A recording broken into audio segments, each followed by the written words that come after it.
Suzuki adalah salah satu brand yang mendapat cukup banyak pujian sekaligus hujatan di tanah air. Pujian karena kualitas materialnya dan keawetan mesinnya, sedangkan hujatan karena desainnya. Nah, karena di beberapa video hujatan, kami sering dituduh jadi sales. Seperti hujatan untuk Yamaha, kami dituduh jadi sales Honda. Di video hujatan Honda, kami juga dituduh jadi sales Yamaha. Tetapi tidak pernah sekalipun kami dituduh jadi sales Suzuki. Jadi di video ini kami akan mencoba jadi sales Suzuki.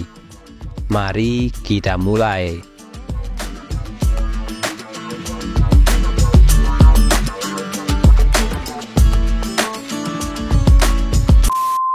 Sebelumnya, bagi kalian yang belum tahu segmen hujat di channel ini, di video ini kami membahas dan mengkritik beberapa motor bahkan penggunanya yang menurut kami perlu dikritik dengan bahasa yang lumayan menyinggung. Jadi bagi kalian yang baperan bisa skip video ini atau tonton video lainnya, karena ada beberapa playlist lain yang mungkin kalian suka. Dan bagi kalian yang gak baperan, mari kita mulai. Suzuki. Siapa yang tidak kenal brand ini? Brand motor asal Jepang yang tidak laku. Maksudnya brand yang sudah tidak diragukan lagi ketangguhannya di tanah air. Beberapa tahun lalu, Suzuki sempat merajai beberapa segmen di Indonesia, seperti segmen bebek sampai Ayago. Iya, Ayago yang sekarang derajatnya makin turun karena ini orangnya. Mau kemana Mas Boker Pajina bocor so Mas Boker Pajina lapangan? Oh, TV bosku. Sore ini piset, taser. Jangan ngaku anak komunitas. Kalau jajak kopdar masih banyak alasan sibuk dengan pacar. Ingat kawan, yang nolongin kamu waktu ada masalah di jalan itu teman kamu, bukan pacar. Beberapa produk Suzuki sekarang ini sebenarnya desainnya sangat bagus, bahkan sempurna. Dari lekukan, striping, bentuk bodi, sampai bentuk headlamp semuanya sangat masuk selera banyak orang. Tapi orang Vrindavan.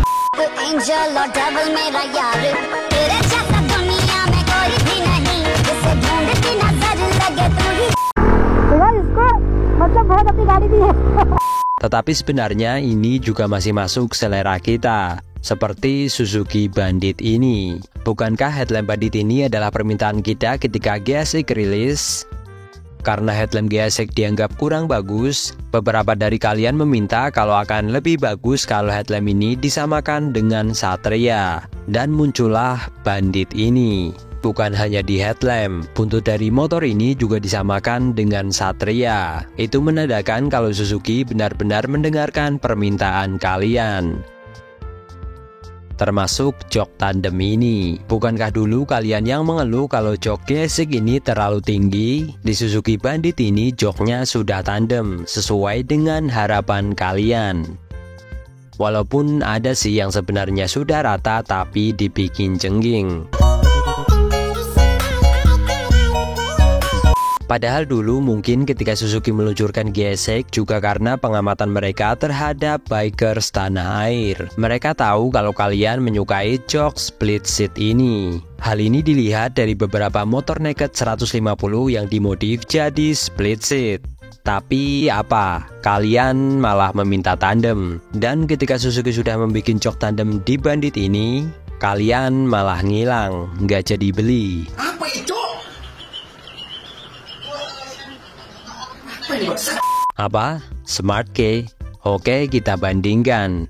Emang Honda dan Yamaha sudah punya Smart Key di motor sport 150 cc-nya? Belum kan? Padahal Smart Key ini lebih berkelas. Dan tentunya lebih aman juga dari maling. Jadi Suzuki GSX ini jelas lebih aman daripada CBR dan R15.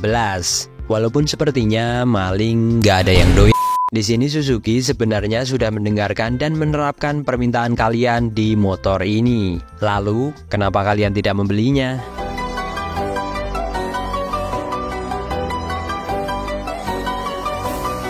Kami sebagai penggemar Suzuki yakin kalau Suzuki adalah pabrikan paling terdepan dalam inovasi. Hal ini sudah berkali-kali dibuktikan oleh Suzuki. Karena dari yang sudah-sudah, pasti teknologi Suzuki akan ditiru kompetitornya beberapa tahun kemudian.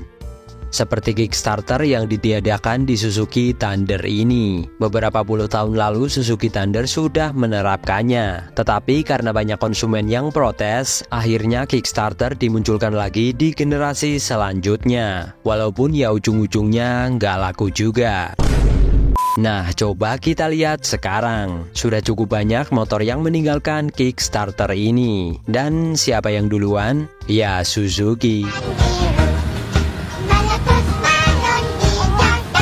Sebentar. Kalian suka dengan konten-konten seperti ini? Boleh dong klik tombol subscribe-nya, biar konten-konten seperti ini terus ada di channel ini. Yuk subscribe. Oke, kita lanjut. Soal desain, Suzuki juga selalu terdepan. Contohnya ini. Siapa yang tidak tahu Suzuki Satria? Walaupun selalu diejek desainnya itu-itu aja, tetapi buktinya dicontek juga sama Honda. Iya sih, sebelumnya Honda sudah punya Sonic 125. Tapi kami yakin Honda Sonic 150 ini hasil contekan dari Satria. Karena kami sales Suzuki. Dan ada lagi nih, desain motor gesek ini yang kalian ejek tiap waktu. Seperti tidak ada desain yang lebih buruk dari Lele ini. Tapi ini apa? Sama kan dengan CBR 1000? CBR laku kan? Kenapa gesek nggak laku?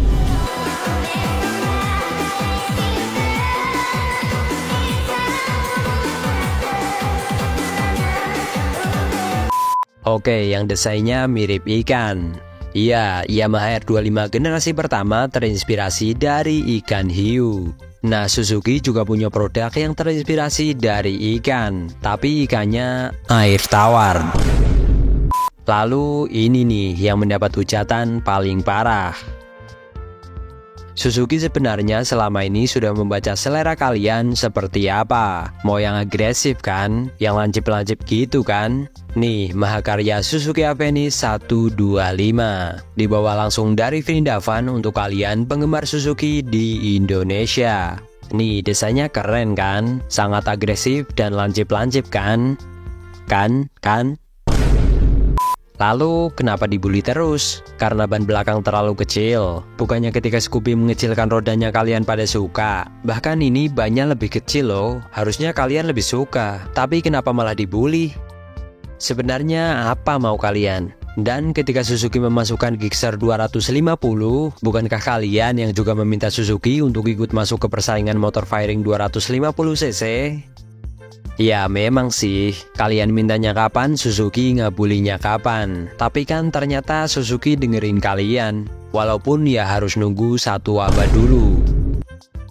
Soal fitur, motor-motor sekarang sudah ada yang bisa terkoneksi dengan smartphone. Bahkan terdapat layar yang bisa menampilkan maps. Jadi kalian bisa sampai alamat tujuan dengan cepat. Nah, gimana dengan Suzuki? Apakah Suzuki kalah? Siapa bilang? Karena Suzuki sudah lebih dulu membuat motor yang bisa langsung sampai alamat dan gak bakal nyasar. Adalah Suzuki Address. Kalian percaya kan kalau nama adalah doa? Di sini Suzuki menamai motor Address yang sebenarnya ini adalah doa supaya tidak nyasar dan sampai alamat tujuan. Jadi apa itu Maps? Nah, yang bikin bingung, kalau Address kan artinya alamat. Kalau Avenis artinya apa ya? Silahkan tulis di komentar. Dan satu lagi, Suzuki Next2. Kalian tahu kenapa ini dinamakan Next2? Oke, kita coba bedah. Kalian pernah kan nonton konten di TikTok yang ada kata-kata kalau rame lanjut part 2. Beberapa film juga ada part 2-nya kalau part 1-nya meledak. Begitu juga dengan Next2 ini. Ini menandakan kalau Next generasi pertama laris manis di pasaran. Jadi mereka membuat Next2 ini. Benar kan? Sampai ke Suzuki Burgman.